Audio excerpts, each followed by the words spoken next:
तो दिल्ली में भी मोदी की लहर है और दिल्ली में तीनों कॉर्पोरेशंस नॉर्थ, साउथ और ईस्ट एमसीडी में बीजेपी ने अपनी विजय पताका लहरा दी है। और इस वक्त मनोज तिवारी प्रेस कॉन्फ्रेंस कर रहे हैं। सीधे आपको ले चलते हैं इस प्रेस कॉन्फ्रेंस में। मैं अपनी तरफ से कोटि कोटि नमन करता हूं जो आज ऐतिहासिक मतों से भारतीय जनता पार्टी में विश्वास जताया है। और मैं इस प्रचंड विश्वास को, प्रचंड जीत को हम सभी स्वीकार करते हुए इस जीत को हम सुकमा में शहीद हुए हमारे सीआरपीएफ के जवानों और उनकी फैमिली के लिए हम इसको समर्पित करते हैं। हम जानते हैं आज दिल्ली का बच्चा बच्चा जो भारतीय जनता पार्टी को प्यार करता है वो उसकी खुशी का कोई ठिकाना नहीं होगा, क्योंकि मुझे ये भी पता चल रहा है कि जब से निगम का चुनाव हो रहा है इस स्तर पे इतने मतों से, इतने सीटों के साथ किसी एक पार्टी के पक्ष में दिल्ली ने मतदान नहीं किया। ये पहली बार हो रहा है कि 180 से ज्यादा सीटें 272 में एक पार्टी को मिल रही हैं। लेकिन यही हमें यह भी पता है कि भारतीय जनता पार्टी दिल्ली का हर कार्यकर्ता इतनी बड़ी खुशी पे भी नगाड़ा नहीं बजा रहा है, नृत्य नहीं कर रहा है, फूल नहीं बरसा रहा है, क्योंकि वो उन परिवार के संवेदनाओं के साथ है जो हमारे 22 जवानों के परिवार में, सुकमा में शहीद हुए परिवारों के सदस्यों में जो दुख बिखरा है उसके साथ है। और हम ये भी जानते हैं कि दिल्ली की ये जीत एक लंबे समय बाद भारतीय जनता पार्टी के पक्ष में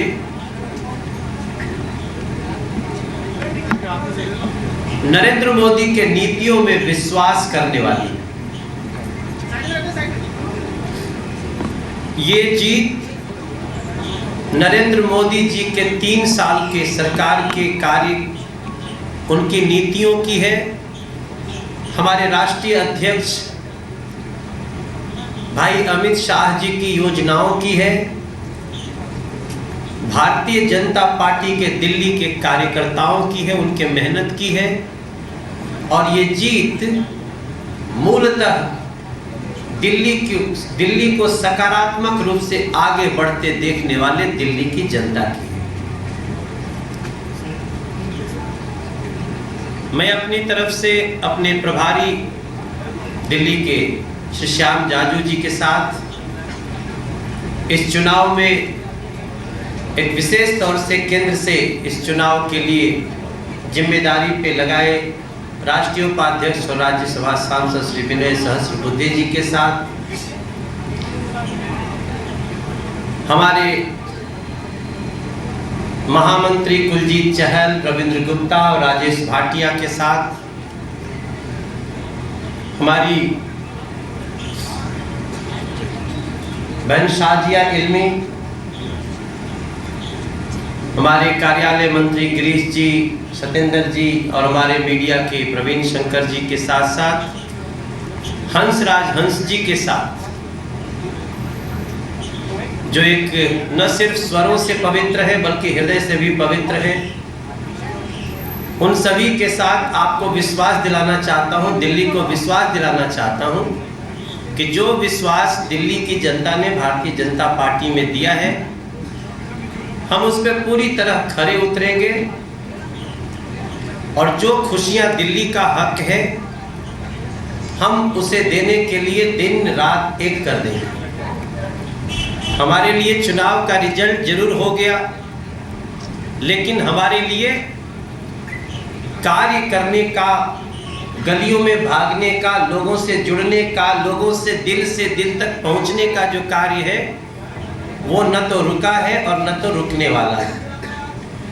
मनोज तिवारी अगर झुग्गियों में रह करके उनकी समस्याएं दूर करने का कार्य शुरू किया तो इस रिजल्ट के साथ खत्म नहीं होने वाला है, बल्कि वो और बढ़ने वाला है। मैं जिन जिन झुग्गियों में रहा हूँ वहाँ भी पुनः जाऊँगा। जिन जिन गाँवों में रहा हूँ, नजफगढ़ के, मुंडका के, नरेला के, अलीपुर के, बदरपुर के, उन गाँवों में मुझे फिर जाना है और जहाँ नहीं पहुँच पाए हैं वहाँ भी हमें पहुँचना है, क्योंकि यात्रा तो अभी जारी है। आज के दिन मैं बहुत धन्यवाद देना चाहता हूँ भारतीय जनता पार्टी दिल्ली प्रदेश के तरफ से श्री नरेंद्र मोदी जी को। उनके द्वारा गरीबों के लिए उठाया गया हर कदम हमारे लिए जीत का कारण बना। उनके द्वारा महिलाओं के हक में, महिलाओं की सुरक्षा के लिए, जवानों के लिए, चाहे वो वन रैंक पेंशन हो, वन रैंक वन आरोपी का डिसीजन हो, किसानों के फसल बीमा की बात हो, 1 रुपया में 2 लाख की बीमा की बात हो, या फिर 125 करोड़ के भारत के हर व्यक्ति के दर्द को उसके पास बैठ करके समझने और उसको निदान करने की बात हो, वो सारी चीजें हमारी जीत का कारण बनी। हमें आज पंच परमेश्वर सम्मेलन याद आ रहा है। रामलीला मैदान खचाखच भरे, रामलीला मैदान में जगह कम पड़ जाए, आज हमको याद आ रहा, हम लोग उसको भूल नहीं सकते। इसलिए नहीं भूल सकते कि वो प्यार और विश्वास हमें दिख रहा था, लेकिन हमें दुख जरूर है कि दिल्ली के मुख्यमंत्री पद पे बैठा व्यक्ति, जिसको दिल्ली के गलियों में ईंट से ईंट सजाना चाहिए, वो ईंट से ईंट बजाने की बात करता है। मुख्यमंत्री पद पे बैठ के लोगों को जीवन देते हैं, खुशियां बांटते हैं। इतिहास में पहली बार हमने देखा इस चुनाव के दौरान मुख्यमंत्री के पद पे बैठा व्यक्ति दिल्ली के लोगों को धमकी दे रहा है, बद्दुआएं दे रहा है, शराब दे रहा है, उसको डेंगू चिकनगुनिया बांटने की धमकी दे रहा है। उसके बाद भी हम चुप रहे। बिजली पानी का दाम कम करने वाला मुख्यमंत्री बिजली पानी का दाम बढ़ाने की धमकी दे रहा है। आज हम उसकी निंदा भी करना चाहते हैं। हम हमेशा सकारात्मक रास्ता पकड़ के आगे जाना चाहते हैं, और कुछ लोगों ने दिल्ली को निगेटिविटी के दलदल में फंसाने का जैसे प्रतिज्ञा कर रखा हो। हमारी दिल्ली कुतुब मीनार की दिल्ली है, हमारी दिल्ली लाल किले की दिल्ली है, हमारी दिल्ली लोटस टेम्पल की दिल्ली है, हमारी दिल्ली जामा मस्जिद की दिल्ली है, हमारी दिल्ली छतरपुर मंदिर की दिल्ली है, हमारी दिल्ली कालका मंदिर झंडे वालन की दिल्ली है। हमारी दिल्ली इतिहास की धरोहर है। यहाँ हर गली में एक इतिहास बसता है, 200 साल, 500 साल, हजारों साल का। लेकिन उस दिल्ली की चर्चा कैसे होती है, जिसे लगता है हर दिन मुख्यमंत्री के बयान से निगेटिविटी की दुर्गंध फैलाई जा रही है। मैं दिल्ली की जनता का धन्यवाद करता हूं, उसने इस दर्द को समझा है और आज ऐसे पार्टियों को नकार दिया है जो लोग सिर्फ नकारात्मक बातें करते हैं, नकारात्मक राजनीति करते हैं, कानून तोड़ते हैं, गैर संवैधानिक रास्तों पे चलने की बात करते हैं। हमारे लिए ये इमोशनल दिन है। हमारे सभी भारतीय जनता पार्टी के कार्यकर्ता जो दिल्ली के हैं, मुझे इस समय सबका चेहरा याद आ रहा है। लोग, हम किसी गली में जाते थे, हमारी ड्यूटी लगती थी, आज इस वार्ड में जाना है, पहले से 1000 लोग इंतजार कर रहे हैं, 2 घंटे देरी हुई फिर भी खड़े हैं, उसी उत्साह से नारे लगा रहे हैं। हम अगर बस पे खड़े हो गए तो सब पैदल चल रहे हैं, महिलाएं, बच्चे, बूढ़े। आज हमें वो दृश्य याद आ रहा है। हम सड़कों पे चल रहे हैं, ऑटो रोक करके हाथ हिला रहे हैं, टैक्सियों से झांक रहे हैं, टैक्सी ड्राइवर अपने सवारी को बता रहा है, देखो देखो मनोज भैया जा रहे हैं, देखो देखो बीजेपी की गाड़ी जा रही है, देखो देखो नरेंद्र मोदी की फोटो लगी है। वो सारे दृश्य आज हमको याद आ रहे हैं और ये जीत जितनी ऐतिहासिक है उतनी बड़ी हमारी जिम्मेदारी है और हम उसको स्वीकार करते हैं। जनता का हर आदेश हमें स्वीकार है। इस दिल्ली में जब 70 में से 67 सीटें बीजेपी के अगेंस्ट एक पार्टी को चली गई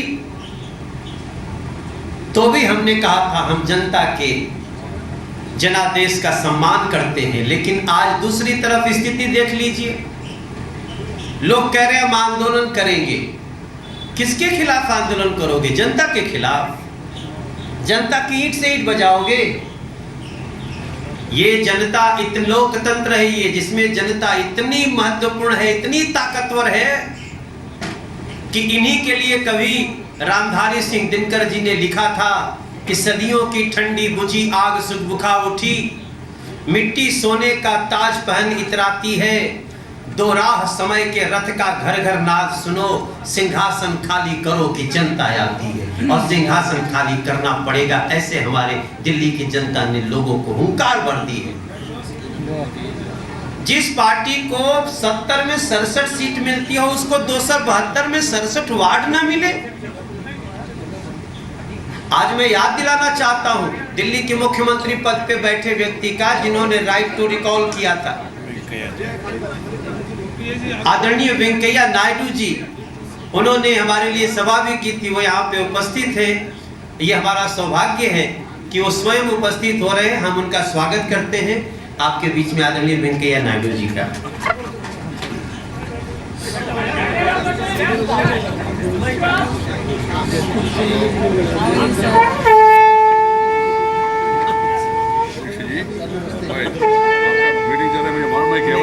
अभिनंदन करने के लिए आपको आपके द्वारा पूरा दिल्ली बधाई देना चाहता हूँ। आप अपना काम मैं हमारी बात लगभग समाप्ति होने वाली थी। हम सिर्फ इतना कहते हुए कि ये दिल्ली का ये जनादेश कई मामलों में कई लोगों के आत्मचिंतन का कारण होगा। हम इसको चुनौती को स्वीकार करेंगे कि हम दिल्ली के लिए खड़े हैं। अभी हमारे आदरणीय वेंकैया नायडू जी, जो केंद्रीय सूचना प्रसारण मंत्री भी हैं और केंद्रीय शहरी विकास मंत्री भी हैं, वो उपस्थित हो गए। हम चाहेंगे सर से कि वो इस ऐतिहासिक खुशी के क्षण पे हम सभी को शुभकामना दें। आपसे 2 शब्द बात करें। मित्रों, मैं केवल श्री मनोज तिवारी जी को, दिल्ली सभी पदाधिकारियों को और दिल्ली में हजारों जो कार्यकर्ता जिन्होंने मेहनत किया इस चुनाव में विजय हासिल करने के लिए, और साथ ही साथ दिल्ली का जनता को पार्टी के द्वारा अभिनंदन देने के लिए मैं आया हूँ। बहुत बहुत अभिनंदन सबके लिए। और मैं शहरी विकास और आवास का निर्माण, गरीबी उन्मूलन और सूचना और समाचार विभाग का भी दायित्व संभालता हूँ। मुख्य रूप में इस देश में केंद्र सरकार, प्रदेश सरकार और स्थानीय इकाई तीनों मिलकर काम करना चाहिए, तभी विकास तेजी से आगे बढ़ पाएंगे। ये हमारा इच्छा था, हमने प्रयास किया, मगर बीच में प्रदेश सरकार साथ देने के लिए तैयार नहीं हुआ। वो तो अलग कहानी है, उनके बारे में ज़्यादा मुझे कुछ कहना नहीं है। मगर मेरा कहना है देश का मूड ऐसा है, देश मोदी जी के साथ, मोदी जी का हाथ पकड़ के उनके साथ मिलके विकास के रास्ते पर, उसी एजेंडा पर आगे चलना चाहते हैं। ये मूड ऑफ द नेशन है। इसलिए लोगों ने यहाँ तीसरी बार भी भारतीय जनता पार्टी को एक ऐतिहासिक विजय दिलाया। इसके लिए मैं दिल्ली नगरवासियों को धन्यवाद देना चाहता हूँ। मैं आश्वासन देना चाहता हूँ केंद्र सरकार दिल्ली में जो स्थानीय इकाई है उनको साथ मिलकर दिल्ली का विकास के लिए पूरा प्रयास करेंगे, पूरा मदद करेंगे। मैं और एक बार श्री मनोज तिवारी जी को और सभी दिल्ली कार्यकर्ताओं को हृदय से अभिनंदन देना चाहता हूं और सबको धन्यवाद देना चाहता हूं।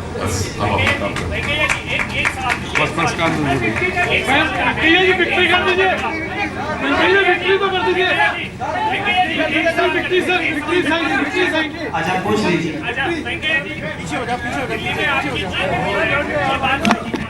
लेजिस्लेटिव लेवल पर कुछ बदलेगा नहीं, पहले भी एमसीडी में बीजेपी की अभी है, तो क्या केंद्र सरकार से डायरेक्ट फंड आएंगे जो वाया दिल्ली सरकार? देखेंगे, आपका सुझाव को भी ध्यान में रखेंगे, पुराना अनुभव क्या है उसको भी ध्यान में रखेंगे, आपका सुझाव को भी ध्यान में रखेंगे। ध्यान में रख के मिलकर अभी भी हम लोग प्रदेश सरकार को भी साथ लेकर आगे बढ़ना चाहते हैं।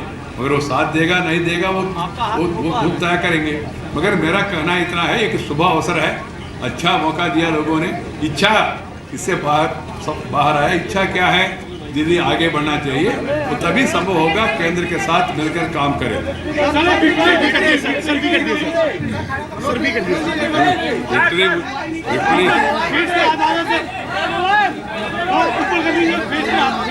तो जनता सबसे ताकतवर है और नकारात्मक राजनीति को रिजेक्ट कर दिया है दिल्ली की जनता ने।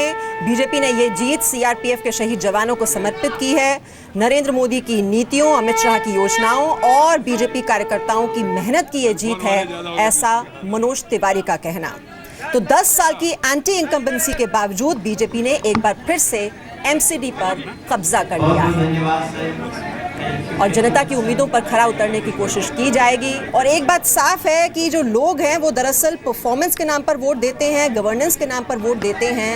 ये एक बड़ा संदेश इन नतीजों में छिपा हुआ है और हर किसी राजनीतिक दल के लिए, बीजेपी के लिए भी एक बड़ा संदेश कि अब उसे परफॉर्म करके दिखाना होगा। वेंकैया जी को धन्यवाद देते हैं, उन्होंने अपना बड़प्पन दिखाया, खुद चल के भारतीय जनता पार्टी कार्यालय 14 बार गए और यही उनके हृदय की विशालता हम सभी को प्रेरित करती है। मैं एक बात और कहना था मुझे, जिसके बाद मैं अपनी वाणी को विराम दूंगा। जैसा कि वेंकैया जी ने आपको इशारा किया, बैठ जाओ भैया, भैया बैठ जाओ, आप लोग बैठ जाओ, आप लोग बैठ जाओ। जैसा कि वेंकैया जी ने एक इशारा किया, भारतीय जनता पार्टी दिल्ली प्रदेश एक बार फिर से इस बात को रिपीट करती है कि प्रदेश में जो भी चुनी हुई सरकार है, हम उससे अपेक्षा करते हैं कि वो दिल्ली की समस्याओं को दूर करने में एमसीडी के साथ कदम से कदम मिला करके सहयोगी रवैया अपनाते हुए कार्य करें। जो एमसीडी के फंड्स हैं उसको रिलीज करें, क्योंकि उससे उसी जनता का काम होना है जिस जनता ने उनको 70 में से 67 सीटें दी है। आज मैं फिर से एक बार ये निवेदन करूंगा, इतने ऐतिहासिक जीत के बाद बड़ी विनम्रता से निवेदन करना चाहता हूं कि दिल्ली की सरकार, दिल्ली के मुख्यमंत्री एक बार हम लोगों के साथ बैठे। अगर उनको जनता के बीच में बैठने में हमारे साथ भय लगता है तो वो बताएं, कहीं हम अकेले जगह पे बैठेंगे। लेकिन हम चाहते हैं कि एमसीडी को कार्य करने के लिए जो वित्तीय आवश्यकता है, जो उसका हक है, उसको न रोके। उनको कहां से क्या शिकायत है वो हमसे बताएं। हम चाहते हैं कि इस प्रचंड जीत के बाद भी सरकारों में आपस में टकराव नहीं होनी चाहिए। दोनों सरकार जनता के लिए कल्याण के कार्य करने के लिए चुनी गई है। और जो अंतिम बात कह के मुझे अपनी वाणी समाप्त करनी है, कुछ लोग इतने ऐतिहासिक और खुशनुमा जीत पे भी प्रांत का, धर्म का, वर्गों का विभेद करके इसको दागदार करने में लगे हैं। मैं ऐसे सभी लोगों से प्रार्थना करता हूं कि दिल्ली को वर्गों में, प्रांतों में, जातियों में मत बांटो। ये दिल्ली 2 करोड़ लोगों की फैमिली है। 180 से ज्यादा सीटें कभी भी निगम में एक दल को नहीं मिला। इसका मतलब कि दिल्ली का हर वर्ग, झुग्गी हो, जो झुग्गी झोपड़ी हो, अनऑथराइज कॉलोनी हो, पॉश कॉलोनी हो, गांव हो, सरकारी सर्वेंट्स हो, अलग अलग प्रांतों के लोग हों जो दिल्ली में रहते हैं। दिल्ली देश की राजधानी है।